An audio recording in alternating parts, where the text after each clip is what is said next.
What up, everyone? Welcome to another episode of Two Lost Conversations, where we take some of the most talented, dopest artists on our platform and talk to them so that we can learn like how they're moving. And today we have someone, I think I came across your music when you worked with another artist named Bari that I'm super cool with, did a collab with him. And then we've been in touch ever since. But we have Olivia King here. Thank you for joining me. Thank you for having me. I'm excited. Yeah, we met a couple of years ago. I think it was when I worked with Bari on my This Is the Remix project, where I got a bunch of other artists on like my old songs to breathe new life into them.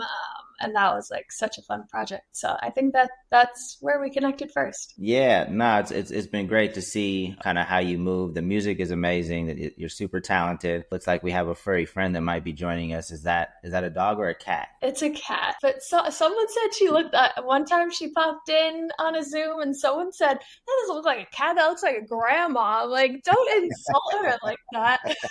She's one of the grumpy cats. Now she got shines. Let's first just kind of do a check-in because, obviously pursuing music as an independent artist, there's highs and lows. Sometimes you feel like you're on top of the game. Sometimes you're feeling like this is never going to work out. How are we feeling this week? I actually feel really good.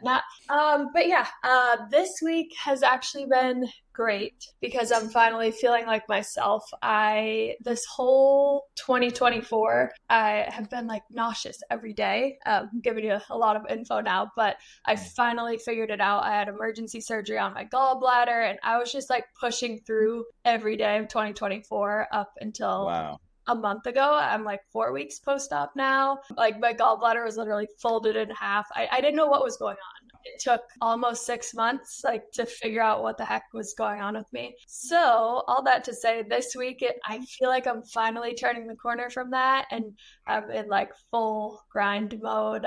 It's been more of a struggle, and usually like work for me is not a struggle. I enjoy it. It doesn't feel like work. But when you don't feel good, like work feels like work. So finally, this week, I feel like I'm just like, okay, I'm getting to be fully healed. So this week has been great. I've been in a good headspace and just been able to like crank things out. That's amazing. I mean, I talk a lot about that on some of the other podcasts I do, just the importance of kind of maintaining, healthy mental, physical, because it is a lot that you're tasked with and you're doing different things and your mind is moving a mile a minute. And we just talked about it before we started this interview, is like how well you kind of step up to the plate, both on the creative side and on the business side. Let's start there because, I have no problem working with you or like getting you on a call or and how do you approach the business side and the creative side? Do you like organize your day? Like are you able to accomplish both pretty well? I really enjoy the business side of things. Almost as much as I enjoy the creative side, which I know is not the norm. But at the end of the day, like I'm running a brand, even though the brand is myself. So I'm way into everything that comes with that, not just the creative stuff, but the back end, the numbers, the marketing. Like I make sure that I am on top of my ish. And I like to kind of set that example, especially for other independent artists of like, yeah, like you can do this, like, and you can do it yourself. And, when the time comes, you can add to your team. But I pride myself on being very organized. I think that's a big thing of like, I never just wake up in the morning, I'm like, what am I going to do today? Like, no, on Sunday, I sit down, I make my schedule for every day. I go through my calendar of like actual things that are scheduled, put that in there, and then piece together, okay, I need to record this song. I need to mix this one. I need to hop on this feature. I need to record this brand deal. And it's like everything is really structured and really planned out. At the beginning of the year, I don't just do like a vision board. I do like big goals and then I break them down into actionable steps. So it doesn't feel super overwhelming. It's like, okay, if I want to release merch, how am I going to do that? Like, let me break that down into steps so that it doesn't seem overwhelming and I can actually like get stuff done. So I think that that's a big part of how I stay professional, especially like if you're an independent artist, you have so many hats that you're wearing. So if someone's going to take you seriously, you can't just be like, oh, this really talented, cool artist that's mysterious and never answers messages. Like you need to stay on top of the business side too, which is how it works. So I think a big part of me being able to wear all the hats is staying super organized. And were you always kind of that person growing up, or where did you learn kind of how to structure things to be more efficient so you can get all this done? Well, my dad initially was a television news anchor, but he ended up getting laid off when we moved to Rhode Island, and he was like making too much. People came in, the management switched. They're like, sorry, like we need to cut your pay. So he was kind of like, what the heck am I gonna do? Like I've only been a TV news anchor. I don't want to keep moving our family. So he ended up starting his own company. And I feel like I have a lot of traits of my dad's, where he's very entrepreneurial, business mindset. He took his grandmother's sherbet recipe and ended up like selling it. And he did that for 10 years. Nice. So I think just being surrounded by people with like a like-minded, I saw that with my dad. My mom's super hardworking. So I think I was just surrounded by that growing up and never saw like, oh, not the burnout stage. Like I feel like my parents were good at balancing both. And that's something that I've learned in the past couple of years, because I feel like I was reaching that burnout of like, oh my God, I'm just putting way too much on my plate. I'm not balancing. Now my health is at risk because I'm pushing myself way too hard. So I think it's definitely a balancing act, but just growing up and being around people that aren't just like your typical 9 to 5, nothing wrong with that at all. But I think I just saw like, okay, my dad started his own company. They always pushed me to do what I loved. They weren't the type of parents that were like, hey, you need to go to college, you need to do this. They actually told me, like, we know that college might not even be for you. I ended up going because it felt like the right thing to do at the time. And I met, my husband, I met main songwriters and producers that I work with, backup dancers, like all my best friends. So it ended up being, worth the investment. But they were never the type of parents that didn't believe in my dreams. And I think you can see that with myself and my brother, that like we go for our dreams and there's like no plan B. A lot of times, like a lot of artists look for excuses, right? So they might hear this conversation and be like, well, I didn't grow up that way. I didn't have a mom and dad that did that. So that's why I am the way they am. Where they should be hearing, okay, you have control over the people that you put yourself around.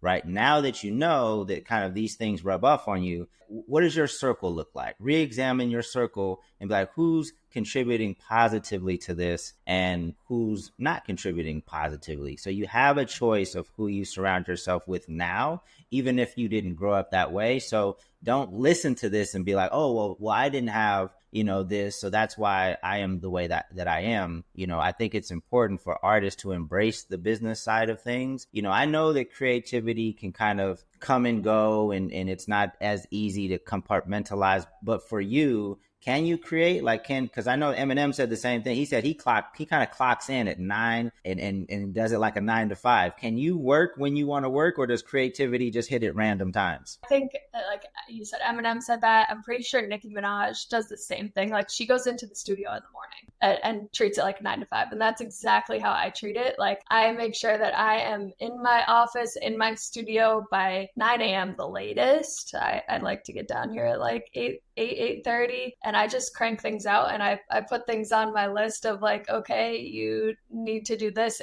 in order of importance, so that it's like, okay, I get the important stuff done first, and if I have the time and the energy and the creative energy, especially like creative energy is weird because it does kind of come and go, and that like anytime I'm not feeling inspired, the word that always keeps me going is discipline. Like that is that one word that I live by. It's like, okay, you are creative. Like, you have it in you, even if you don't feel inspired at the time. So when you're disciplined then, you just kind of have to force it out of yourself. I know that's not easy. I'm not saying that at all, but I think discipline is something that I really have. And on those days where I'm feeling like not so inspired, that word always comes to mind. I'm like, okay, I need to be disciplined, just go. And once you start it, then the flow comes. So the hardest part is like starting something. I was about to just ask you, are there like exercises to jumpstart creativity for you, or do you just force it,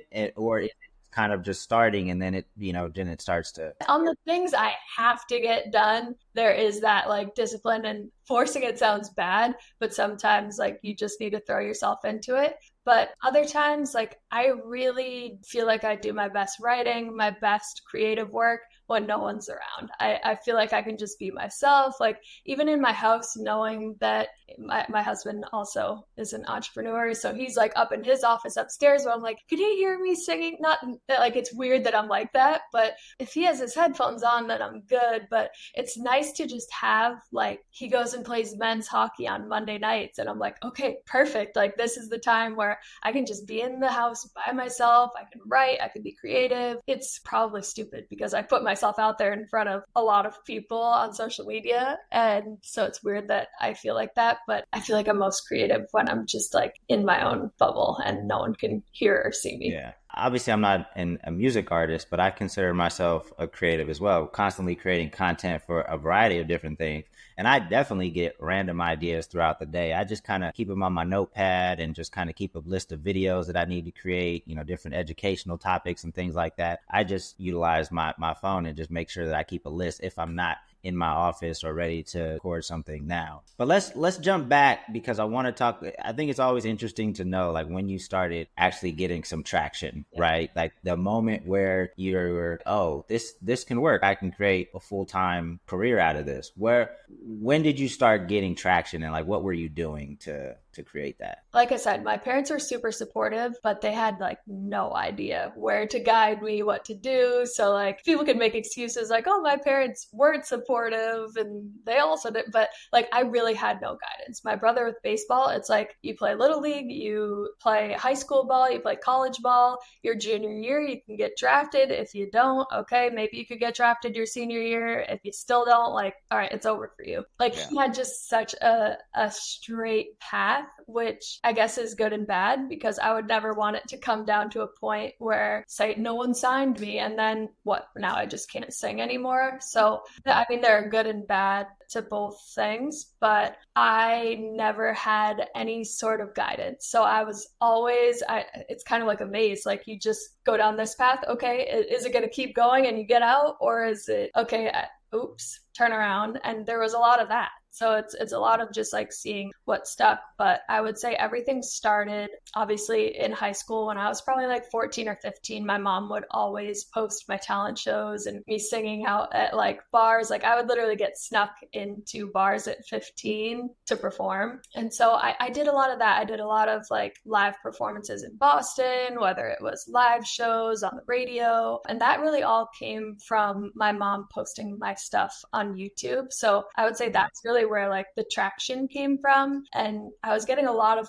different people reaching out to me at that point. And because my parents weren't as like knowledgeable about this industry. My dad was in the entertainment industry, and his agent was also Dionne Warwick's agent, which is like Whitney Houston's aunt. So there was like a little bit of like, he could ask him like, hey, like, are these people worth working with? Or is it like, don't touch them with a 10-foot pole? And most of the time it was that one. So it was like my parents kind of made those decisions for me when I was super young of like, you know what, let's not sign this. You're young. We don't really know what we're doing. We'll get lawyers. We'll look into it. So honestly, like that kind of stuff always happened to me up until I was probably right out of college. So I'd say like 22. I had this deal with a label. I'd been working with them on like a gentleman's agreement for 6 months. We were working on music. Finally, the contract came in. I signed it. I had my parents over. I had my brother over. My husband, boyfriend at the time for dinner. We were all celebrating, and I get an email in the middle of dinner saying, like, hey, we decided to not move forward. And I was like, oh my, like, how embarrassing. Like, we're all celebrating. Like, what the heck happened? Like, I don't understand. Like, we all came to an agreement. I signed it. It was your turn for the counter signature, and like, it doesn't come back. And so yeah. I was like crushed. And I just remember sitting there at the kitchen table, like, what am I going to do now? Like, I always thought you needed a label to be successful and be signed. And it was right around the time where people like Chance the Rapper were starting to go independent. And I could see that like he was doing it and he was doing it well. And it wasn't, oh, you're independent, that must mean you're not good enough to be signed to a label. That was like always what was in my head. And that moment, I think just like the switch flipped and it's like, you know what? I've been waiting around for people since I was 14, 15 years old, waiting on someone to give me direction. Enough of that. I'm just going to take my knowledge that I've gained from this up to this point and do it myself and see what happens. I ended up putting out my first single maybe a month or two after that. So that was in like April of 2017. And we had a whole wall of sticky notes of marketing ideas in my house. Anytime anyone thought of something, we stuck it on the wall. And it could have been like amazing, stupid, crazy. We tried every single one until they were all ripped off the wall. And that first single got about 500,000 streams on Spotify. And I was like, we didn't put money behind it. It was just us getting creative with how we were going to market this. So I was like, okay, if I can do that, those numbers by myself the first time, I didn't have anyone supporting me at all. All right, let me just be super consistent with this and just rinse and repeat. And that's really what I did. Like I had no direction. I had no management. I had nothing. Like this label just left me high and dry. And I was like, shit, what I guess this is just me now and let's see what I can do. So that's really where it all started. And since April of 2017, I've released a song like every 4 to 6 weeks. And so I just preach consistency. When anyone's ever, hey, how did you do this? It's really just consistency. Like I make sure that I'm always top of mind for people. If I'm not releasing music, then you fade into the background and it gives me more stuff to create content with. And I feel like the consistency aspect of it is like what really has given me the success so far. I always say no one's ever said I worked my ass off and got nowhere. Like it never happens. It's like eventually the other shoe's going to drop and you're going to be like, okay, yes, now we're seeing the success from it. So I think it just takes patience. It takes hard work. It takes being consistent and just having faith that you can do this on your own. So out the gate, you had a song that did 500,000 streams. Obviously, that probably didn't happen every single time. What was that? Because that's part of the highs and lows. Like some people are able to hit a home run right out the gate. That's probably happens in smaller percentage of the time. Did the next one do 500,000 too? Like how did it progress? Yeah, I think with that first single, like I went so hard. I tried every single marketing idea and it's just not like realistic to have hundreds of marketing ideas and try it for every song every 4 weeks. Like I did crazy stuff. Like I was like, I can't afford a billboard. So let me go on Vistaprint and print out the biggest banner I can and drape it over a bridge in my hometown. It was probably illegal. I don't know. And so I literally took zip ties and had my single with like my picture up here. And I couldn't tell it. Like I got so many texts like, oh my God, like I just drove past your like banner on the highway. And so it's crazy stuff like that. Realistically, like I probably couldn't keep that up every 4 weeks. So you lit up there. What did it say? It had your picture. What did it say? I think it was for my third single, which was Independent Woman. And it had a big picture of the cover art, which was me. And then it had like all my social media, like a huge independent woman sign. Like it was like the whole nine. So stuff like that, like you can't really keep up because eventually, like after a couple weeks, it got taken down. So I think I like re-put another one up maybe a couple months later, but that's not sustainable. Crazy stuff like that I was trying with my first single. Like I was like, okay, maybe we'll stay away from this super crazy stuff. But I feel like I got on the Spotify playlisting train earlier than most before it became a lot of the pay to play stuff.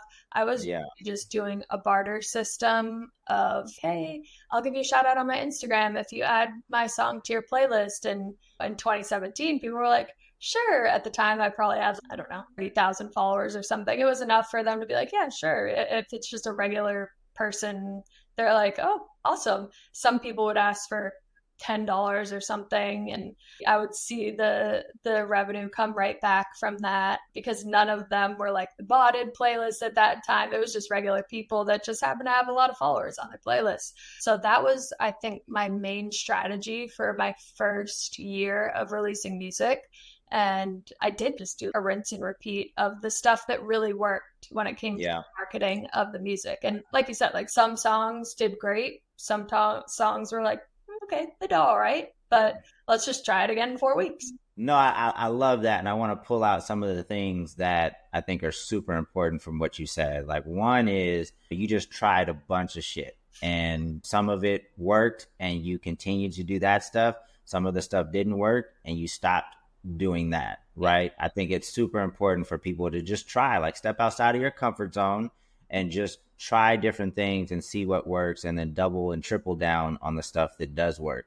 With the banner, you definitely can't just leave banners in cities. But I thought, when you initially said it, I thought it was just like you got the banner and you were literally on the bridge, maybe honk if you're independent for a few hours and then just leave it. But you left for it to stay there for a couple of weeks. It was actually amazing. Like I would have people, I put it closer to the city. I live in more of a beach, like touristy town. Did it more in the city where there was like a ton of traffic, and my dad would go to work every day and be like, it's still there. Like, awesome. But yeah, like those things weren't sustainable. But yeah, like you just need to take what I was throwing things at the wall and seeing what stuck, and just taking that and running with it. And if like I just didn't get too hung up on, oh, this song didn't do too great, oh, I need to keep trying to force it. No, I just kept releasing music. And my thing is, I would literally, and this is still my process, I don't sit on top of music. Like I don't have a huge back catalog. I literally write something. If it flows, if I'm like, yeah, I want to finish this, I finish it, I put it out, and I just keep going with that. I don't see the benefit in just like a lot of these artists out there are like, oh, it's not perfect, or it's not the right time. Like it's never going to be the right time. So just put it out there. And another thing is, I'm pretty sure when Lizzo blew up with Truth Hurts, she had a ton, like she had a lot in her catalog that was released. And so if one of your songs does go viral, people are going to go back and be like, oh, do they have other music out there? And then they're going to stream all of that. So I think it's super important. And I think Russ preaches that too, is like, he has so much music out there. And when one song does really well or goes viral on TikTok or something, like everyone goes, they listen to his other music, and then he gets even more streams and more revenue from the music. So it's, if one song doesn't perform as well as the others, who cares? Because eventually it might get that traffic elsewhere. Yeah. Nah, and it was super important for Russ because, and there was another artist who made this mistake of not putting out a lot of independent music before signing a deal. Because if you have a catalog and then you sign your deal, a catalog that you own independently, once you sign your deal and they put fuel on the fire, that's going to translate to your independent catalog, and you can eat off that while you're trying to recoup your deal. There was an artist I was advising. I was like, hey, if you're going to sign this deal, at least put out a couple of projects. He didn't even have one full project out, because if you sign that deal, it might take a while before you recoup that. But just going back, so the other piece I wanted to pull out of what you said was you have to capitalize on things early, because the opportunity may not be there for that long, right? And that's early days. All these social media platforms, it was easier to get traction. Early days Spotify, it was even easier to get traction. And it was easier to get on some of these playlists, because some of these people that were building these playlists were doing it because they're just passionate about music. They didn't really know it was a business. Like they didn't know they can turn it into a business. They were just doing it for a shout out or doing it for $10. But now all these artists are reaching out to them. They start to get a little bit smarter about the business side. Oh, actually, this is probably worth 200, 500, 1,000, whatever. But now playlists are not as important anymore. So a lot of these things you need to capitalize on early. You are still doing something very unique in your WhatsApp. So I want to talk about that. Like you've created a community. Obviously it exists on social media platforms, but you've pulled people into WhatsApp. How are you doing that? When did you start that? Give us the lowdown on the WhatsApp. Yes, I started running ads on TikTok in November of last year with a friend of mine who has helped me with ads for years with my music. And I was like, you know what? I know my target audience, it's young girls. So if we can just target that, I don't care what country they're in. Let's maybe start with some of the trigger cities, they call them. I just learned that term like maybe 3, 4 months ago, but it makes a lot of sense. Like essentially, you run these ads that are cheaper. You go to these countries that super cheap. So I would run these ads to cheaper countries in hopes that it would go viral there. And then just the automatic algorithm of TikTok would be like, oh wait, wow, we're having millions of views on these videos. Maybe we should show them organically to the US and the UK and Canada and Australia and all those more expensive countries to target with ads. So that was our whole strategy of, okay, let's see some of these cheaper countries that still have English speaking young girls. Let's tap into them because it's not like I'm selling a high ticket priced product. You can target thankfully my target is young kids, and targeting younger is actually cheaper because most kids aren't going to buy anything, but they'll listen to music. So yeah. that I think was a huge turning point for me and my numbers on social media when we started running these ads. And it wasn't just getting numbers, like it was getting super fans. Like these girls, all of a sudden it came from these ads and they just wanted more and more. And I'm like, okay, how can I keep these girls around and not just have them as followers, but have them turn into those like huge super fans that are sharing their music with their friends and like really spreading it just themselves. And I had the idea with the friend of mine that helped me run the ads, and we were like, all right, we need to get all of these girls in one place, not just on social media, because especially TikTok, you never know. Is it going to get shut down? I don't know. It's every few months. They're like, okay, we're shutting it down. And then what? I lose all these girls and all that hard work. So I wanted to get them off of that platform onto a platform where I have more control. And so we were like, okay, they're all international, so let's do WhatsApp. WhatsApp just is super personal. And I think this is why it works. It's not like I threw them into a Discord. I think WhatsApp, especially internationally, is like iMessage for us. So it's, oh my God, this artist that I really like, I'm literally texting on. So it's just, I think because it was so personal is why it worked. And so we ran ads directing to the WhatsApp group, and it just went over super well. Like over Christmas time, we first got 40 girls in there, and then it just immediate 1,024 members. That was the cap on the WhatsApp group. And so now we're like at the point where we're like, okay, do we just keep making these groups? Do we try to figure out something that's more inclusive? But WhatsApp works because it's so personal. So I don't want to move to a platform that can host more people. And who knows, like eventually I might not be able to run all of them myself, and maybe I'll have to hire people that can help me out with it. But I think it's just like, it's become a focus group. It's become, okay, I'm ready to release merch now because 1,000+ girls are like hardcore for me. And they always say that if you just have 1,000 fans or 100 fans spending X amount of money per year, like you can really make some good revenue off of that. So I think my whole thing with my career is I'm not one of those artists that is super mysterious and doesn't answer messages. Like I go in and I answer all my comments. Like I am not too good for that. I'm not, eventually, if I'm at the stage where I have millions and millions of followers and you just can't keep up with it. But right now it's okay. I can take a couple hours at the end of the night when I'm just laying in bed and go and respond to every DM and respond to every comment. I think that is what maybe sets me apart, because some people just don't want to take the time to do that, or they think they're too cool for it, and it's, I don't need to respond to every single person. But that's been a huge part of, I think, my strategy and what makes people turn into those super fans for me is okay, now they're like more of my friends. They're not just these random followers and I don't treat them like that. So what was the solution? So now did you start multiple WhatsApp groups, or is it just the one with the super loyal 1,000, and you said 1,024? I don't know how many what the number was. Yeah. But so do you have several WhatsApp groups, or you just have the main one?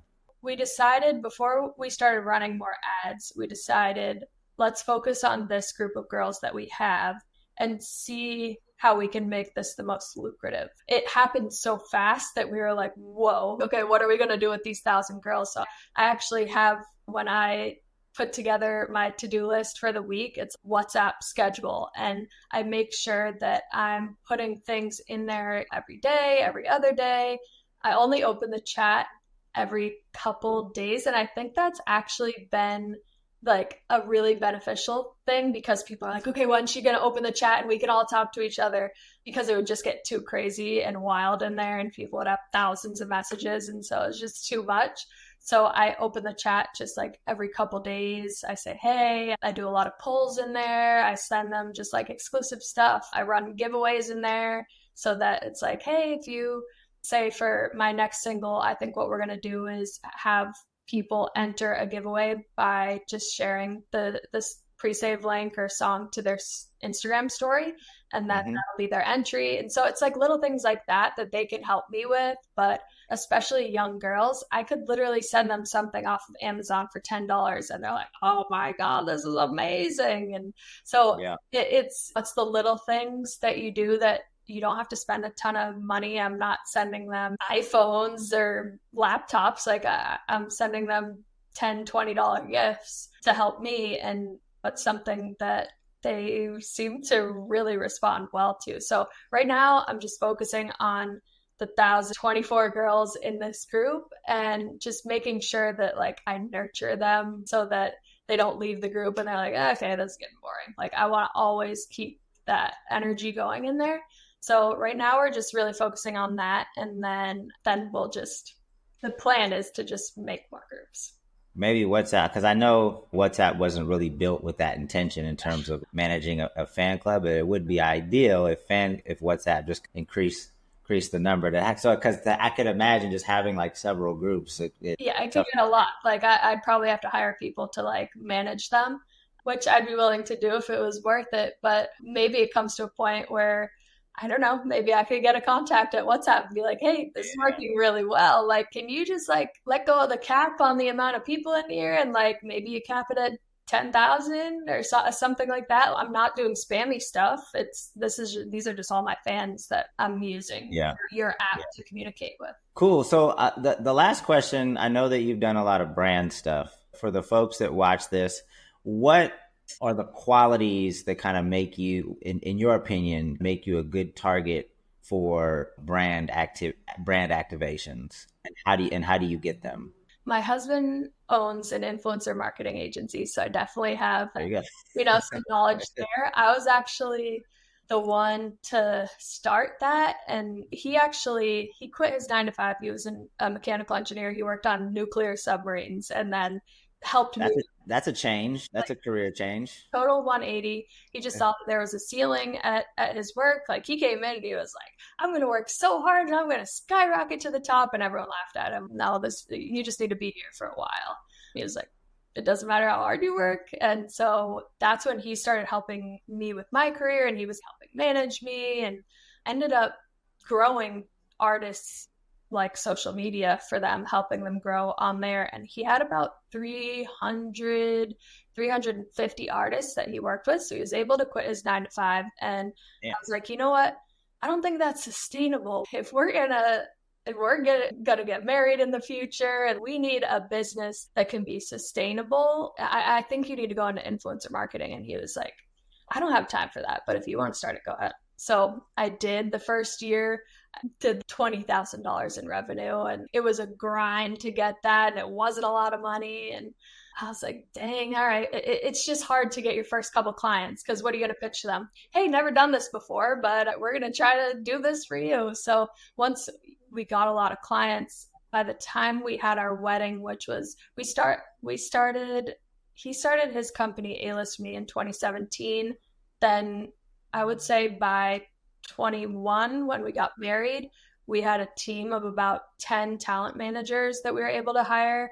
I was able to just be like, have fun, guys, go ahead. But I got a bunch of clients, and I was just, that's when I reached that burnout, because I was like, I was doing my music, I was trying to build this part of his company for him. So I've been able to completely step back, and now we have a team of, I think it's 12 talent managers. And so I've just gotten a lot of knowledge from doing that. Right out of college, I worked for one of those detox tea companies. And so I've seen both sides, like the brand side and the influencer side. And I would say what brands look for the most is a female audience, because girls buy stuff a lot more than men. So when we're signing people for my husband's company, like we really want to see at least 50% female in there, because they buy a lot of stuff as opposed to men. So that's like a little insider info. And they also like the wholesome kind of content creators, I think, go over a little bit more, and you can be a little more widespread. So for me, like I keep my page super clean. I try to tap in and only work with brands that make sense. So like I'm super girly. I love my makeup. I love my hair, my fashion, all things beauty, and then music as well. So I try to be where I can fit seamlessly into brands. And I never try to work with a brand that just absolutely makes zero sense and it's okay, this is obvious, this is an ad. Like I want to do things that I know my followers will like, whether it's clothing, or if you're following me because you're also an independent artist, hey, let me put you on game and I use this app to create music. I think it's important to know what you love and what's authentic to you, and then you can do cold reach out. I think that for me, cold reach out to brands doesn't work as well. Sometimes DMing them is better because it comes across, they can just like immediately click on your Instagram or your TikTok and see what you're all about, see your engagement and stuff. But I would say put together what makes your brand. And that, like I said, with me, my brand is very girly. What kind of brands would be interested in working with me? And then you can sign up for a lot of different sites that you just put in your insights and brands can find you. That has been super helpful. I've actually been doing a lot of deals through this app. I don't remember how I got introduced to them, but I can like pick up 5 brand deals a week if I wanted to, if I had the capacity to do that just through this app. It's called Ramdam, Ramdam. And it's just like super easy it's just an app on your phone, and you can scroll through and see what companies are willing to pay. And some of them don't even want you to post it. Some people just want the content to use for ads. I've learned how to negotiate all of my own stuff. From being on both like the brand side and the influencer side.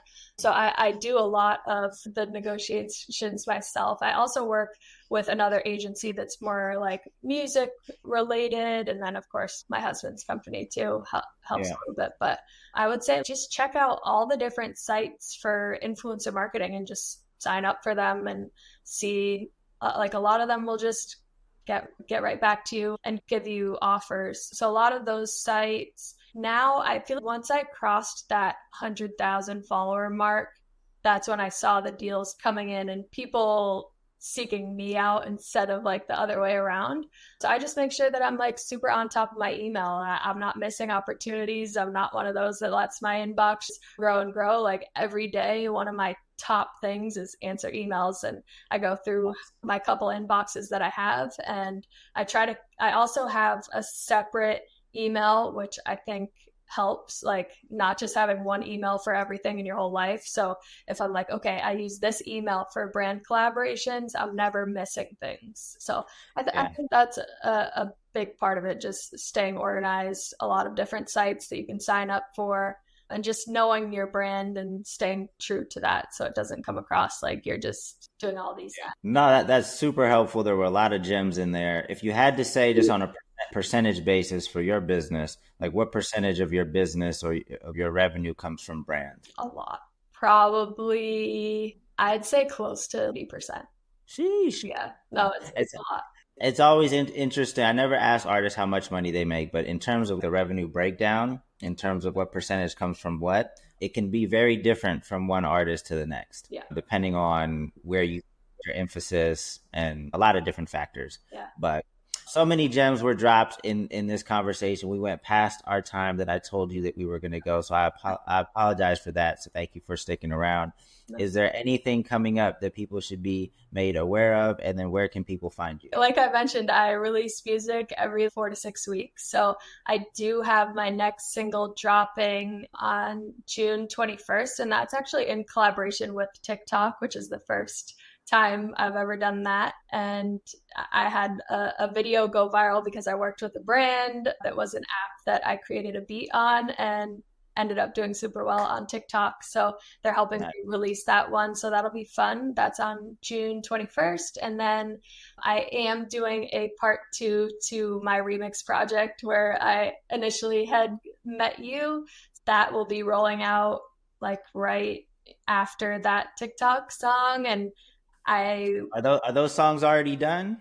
They're rolling in. I master all of them and do the cover art and stuff like that. So I'm doing it just like on a single basis. And so those will probably roll out every 3 weeks once the first one comes out, and there will be about 10. And that honestly, like that's been a hack for me too. So like last little gem that I would put is have people remix your music. If a song didn't go over super the first time, it doesn't mean that it's not a good song. Have someone remix it. And that's what happened to me. Like with my first remix project, one song went viral on Instagram Reels, and then that helped the whole project and out my whole catalog. It's my top song on Spotify, still getting a ton of streams every day. And it's okay. That was just a song it did well. I think it did 400,000 streams on Spotify. Like it did good. But now it's okay. The remix is millions of streams, and that all came from me just giving new life to old music. Yeah. So don't give up on your old stuff. Just because it's old doesn't mean you can't promote it or you can't remix it. That's been a little hack for myself of remixing old music because I put out so much. Sorry, my cat has been scratching to come in for the past 10 minutes. No, I do have, and now I know I'm jumping around, but one last, because I remember, and you mentioned your brother in this conversation. He plays baseball. You wrote the song to his walkout music, correct? Yes.